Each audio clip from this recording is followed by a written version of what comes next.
Hello everybody, this is your girl Slick Vic. Welcome to Peace, Toast, and Jam.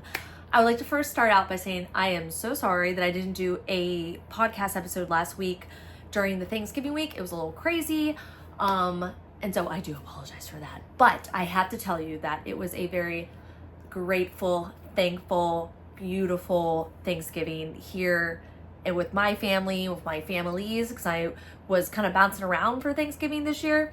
And I'm just, like reflecting on it just for a moment, it was so nice. It was like I got to see all the people that I really wanted to see, which I was very grateful for, and it was just an amazing day. So I hope your Thanksgiving was amazing as well. And going right into the season about joy and obviously continuing on the thankful gratefulness, we have Christmas now to look forward to, which is like so crazy because I can't believe we're at the end of the year already. Like I feel like every month that has passed this year, I've been like, holy cow, holy cow, holy cow. We're getting closer to the end of the year. I can't believe it. But we're here. Like this is the last month in 2024 and we're about to celebrate it in the most, wonderful way with Christmas and just being full of joy and positivity and light and love and just so much gratitude, which brings me to the topic today, which is, why do people hate on happy individuals? Why do people hate on positive, joyful, light bringers in this world? Because as someone who I guess would identify as that, I do enjoy being very joyful and full of light and love and being happy and positive. I find that a lot of people will, of course, support me. So I don't want to say that everyone just, wants to dim my light. It's not that. I am very grateful for those that appreciate my light and my love and my joy. But I find it at times, because I am human, to be annoying and just frustrating and just, I question, why do people hate on happy people? So the one phrase that comes to mind a lot is, hurt people will hurt people. So those that are hurting inside, those are the ones that will hurt other people for no reason. Because I have to tell you, the people that I know in my life that are very happy and joyful, they don't go around bringing other people down. They don't leave hateful comments. They don't have negative messages to spew around. It's, if they're happy, they're happy. So everything about them is, they just ooze the happiness. I find that those that do leave negative comments or hateful comments or just like a dark cloud, it's because there's something going on with them internally where they're not able to process it in any other way. So they just put it on other people. But of course, to get more specific with it, I decided to look up, I just did a little Google search and I said, why do people hate on happy people? As simple as that. So we're going to see what the top reasons are.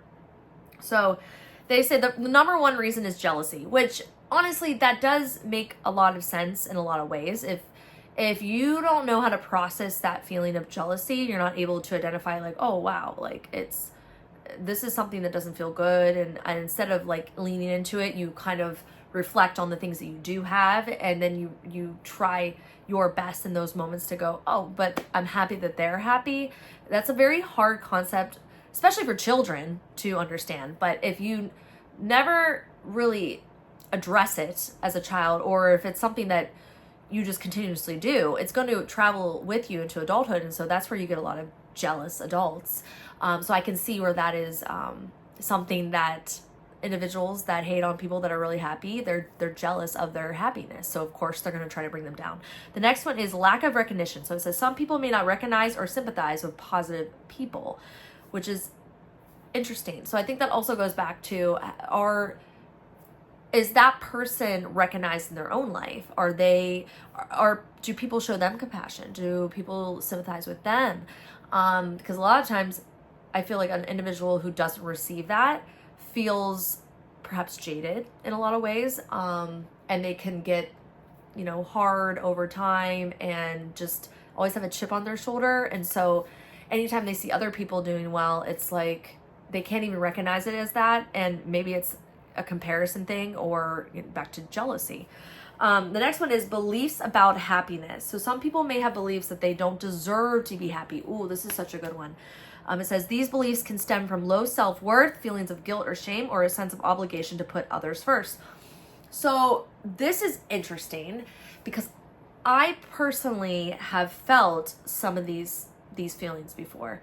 And specifically the low self-worth and a sense of obligation to put others first. There's times where the people pleaser, like trauma, I guess you could say, inside of me wants to not recognize my own happiness at times, and it's hard for me to then be 100%.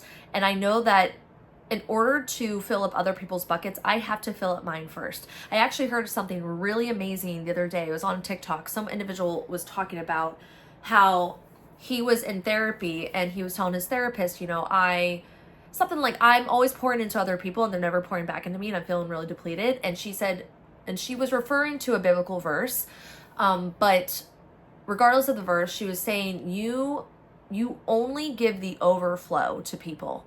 You don't pour into people, you give them the overflow. So you should be pouring into yourself so much that the way that you pour into other people's buckets is by the overflow of your already overflowing bucket.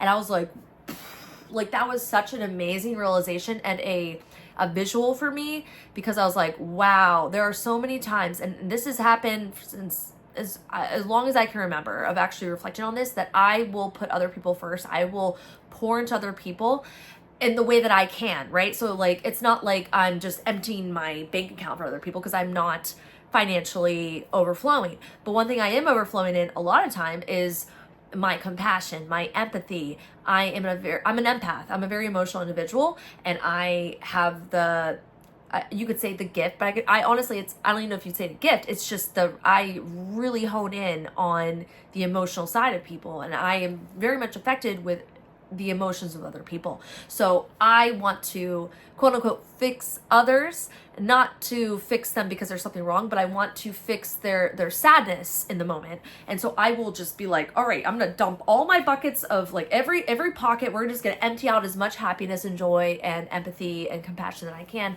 into other people, when a lot of times I'm the person that is yearning for that. And so, sometimes I feel like I don't deserve the happiness right now. Like, they deserve the happiness. So I'm going to try to just give to them.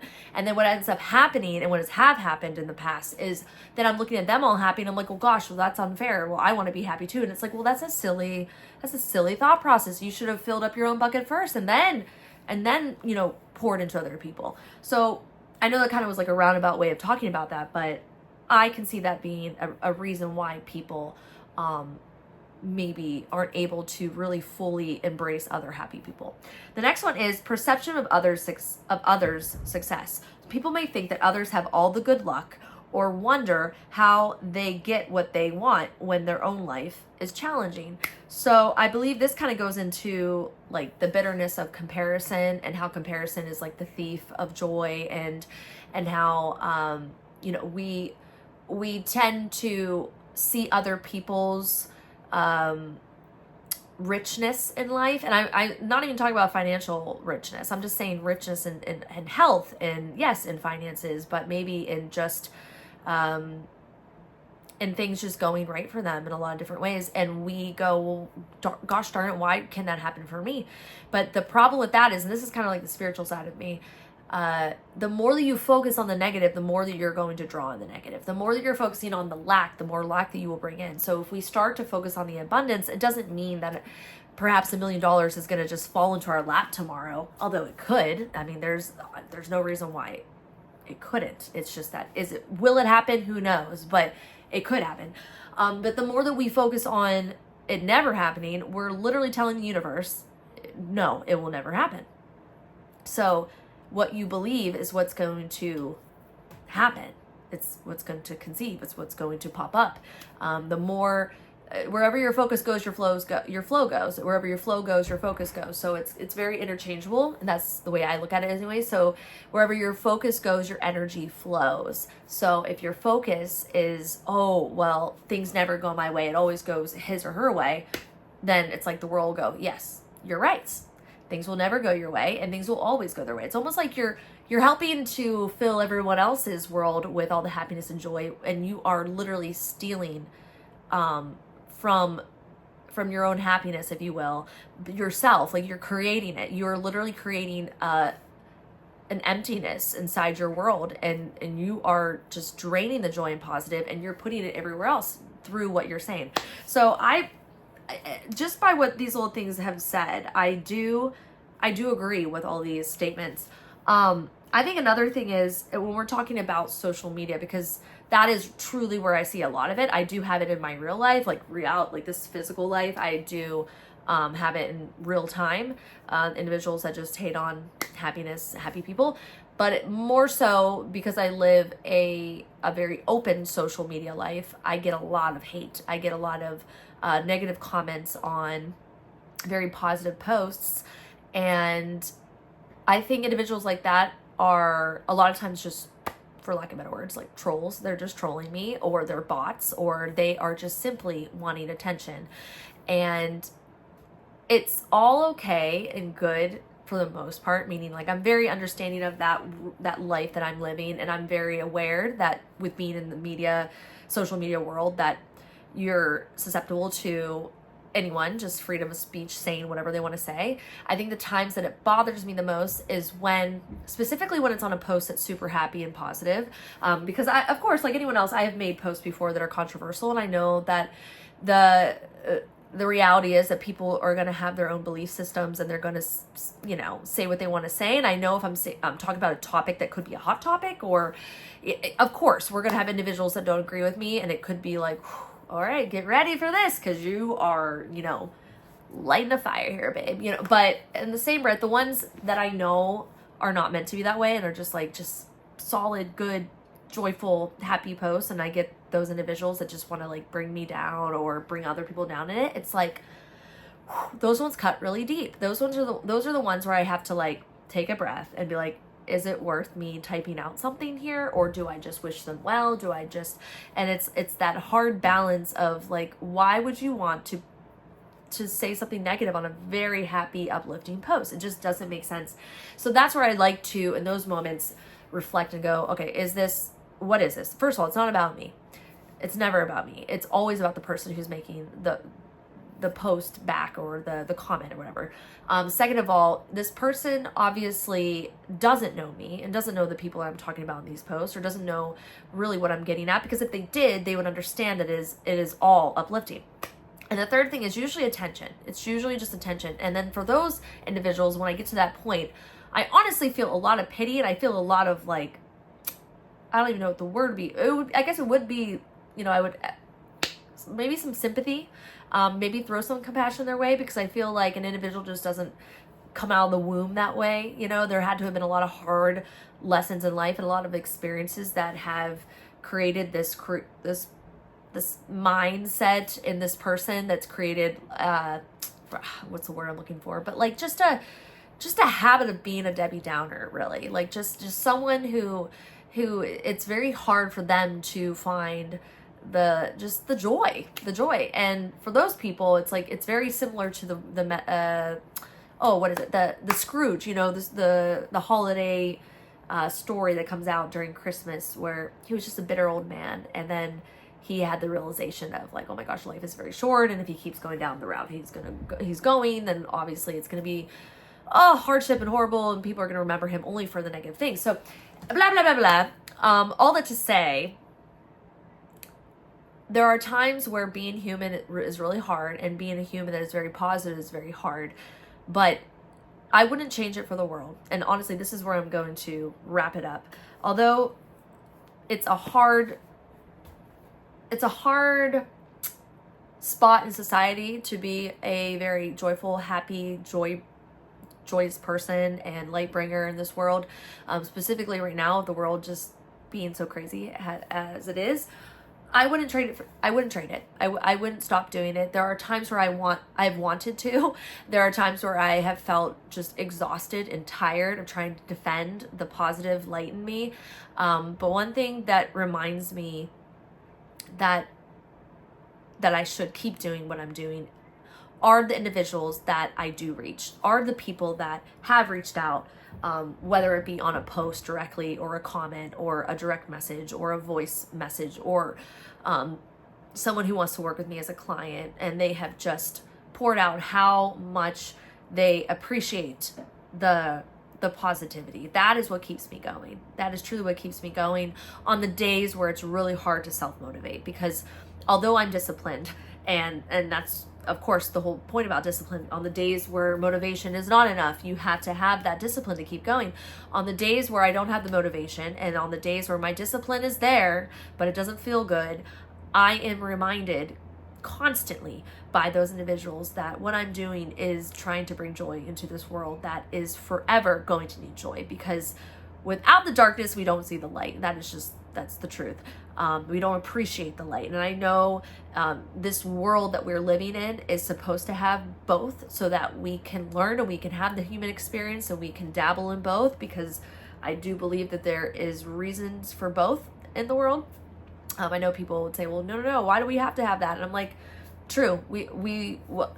I would love a world where there's, no agony and sadness and all that. But because we're humans and because we're experiencing this world through the human form, it's part of it.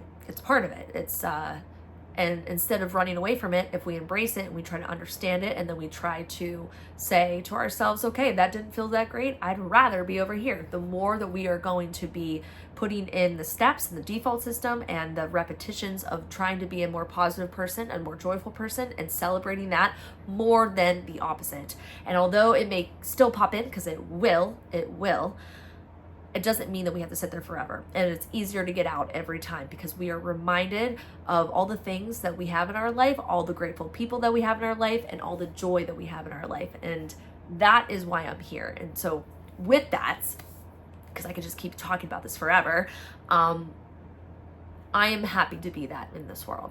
I'm very, very grateful that I was put on this earth to keep the joy alive and keep the positivity alive. And although it is a hard job, because believe me, I don't always just wake up and be like, woo, most days. I can't tell you the feeling that I get when it's just pouring out of me and I'm really hitting home with someone. It is one of the best feelings I think I've ever had in my life. So I will take the bad days. I will take the bad comments. I will take the negativity any day, if that means that I will have one person who is able to receive what I'm putting out there in the world and is able to go forward in a more positive direction in light. Okay, well, guys and gals, that's it for me. I just made some homemade potato chips, so really random, I know, because I got this new, I got a sample from TikTok of like a cheese grater, but you could also do like potatoes and all kinds of vegetables and stuff like that. So I made some in the air fryer, and I'm about to try those. It smells like garlic and salt and Parmesan cheese in here. It smells so good. I wish you could like smell it through the screen. But before I go, if you guys are looking to join a community, I do have a Patreon community. You can support me any way you'd like. There's 3 different tiers, or if you don't want to be a part of the conversations, you could just support me. It would be greatly appreciated. That's how I keep this going. But speaking of this podcast, please follow me on YouTube. It's Slick Vic. Please follow me on my TikTok and Instagram, which is SlickVicBA. This is how I get out there. I also have a Threads account, X, I forget what else I got going on. But yes, please follow me. Please keep sharing these messages. And if you feel like this would hit home with someone, please share it to them, whether it be just copying the link, whether it's sending it through an email, a text message, whatever. And please let me know if these are reaching you as well. I would love to talk more about these episodes. I would love to get people on it, but I'm still working on all the equipment. I would love to start interviewing people again. Some things changed with Spotify, so I've had to like switch things around over the last year. But regardless, we're going to keep going forward. We're going to figure this out, and we're going to just keep blowing up and spreading the joy as much as we can. But I love you guys so much. I will talk to you all soon. Have a great morning if you're listening to this in the morning, and a wonderful afternoon or a splendid evening. I will talk to you all soon. Bye.